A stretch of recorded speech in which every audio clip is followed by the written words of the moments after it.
Once, in the kingdom of Magadha, there lived a wealthy merchant named Vishwanath. Known for his immense wealth, his lavish mansion stood as a symbol of opulence. Yet, despite his riches, Vishwanath was deeply unhappy.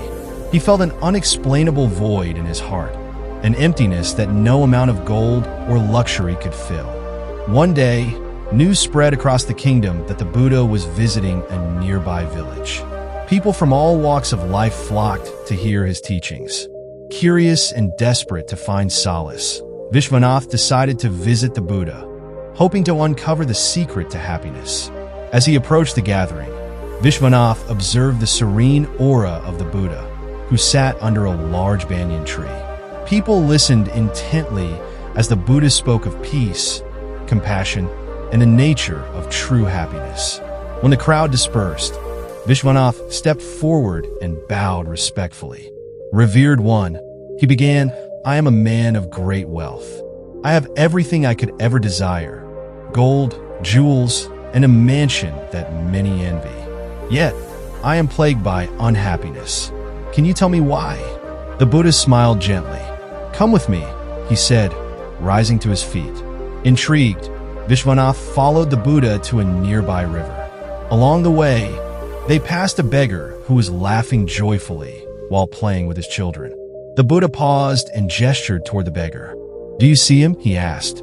Vishwanath nodded, puzzled. "Yes, but he is poor. What happiness could he possibly have?" The Buddha responded, "Observe his heart, not his possessions. His joy comes from love and contentment, not wealth." As they reached the riverbank, the Buddha handed Vishwanath a clay pot and said, "Fill this pot with water from the river." Vishwanath eagerly obeyed, but no matter how much water he poured, the pot remained empty. Frustrated, he exclaimed, "This pot has a hole in it. It will never be full." The Buddha nodded knowingly.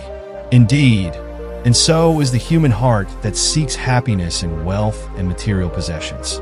No matter how much you acquire, it will never be enough if your desires are endless. Vishwanath fell silent, contemplating the Buddha's words. The Buddha continued, "True happiness lies not in accumulating wealth, but in cultivating virtues such as compassion, generosity, and gratitude. A heart that seeks to serve others is a heart that knows peace." "But how can I experience this?" Vishwanath asked earnestly. The Buddha led him to a nearby village where famine had struck. The people were frail, their faces etched with despair. Moved by their plight, Vishwanath offered his wealth to provide food and shelter for them. Days turned into weeks as Vishwanath worked tirelessly to help the villagers. He witnessed their smiles returning, their laughter echoing in the air. For the first time, he felt a deep sense of fulfillment, a joy unlike any he had known before. When he returned to the Buddha, Vishwanath said with tears in his eyes, "I now understand, revered one. Happiness is not found in wealth, but in the joy of giving and connecting with others." The Buddha smiled. "You have found the true path, Vishwanath. Wealth, when used wisely, can be a tool for great good, but it is the heart that gives with love and selflessness that experiences real happiness." From that day onward, Vishwanath lived a life of purpose, dedicating his riches to the welfare of others. His heart, once restless, was now at peace. And so, the Buddha's teaching echoed across the kingdom. Happiness is not in what we own, but in how we use what we have to bring joy to others.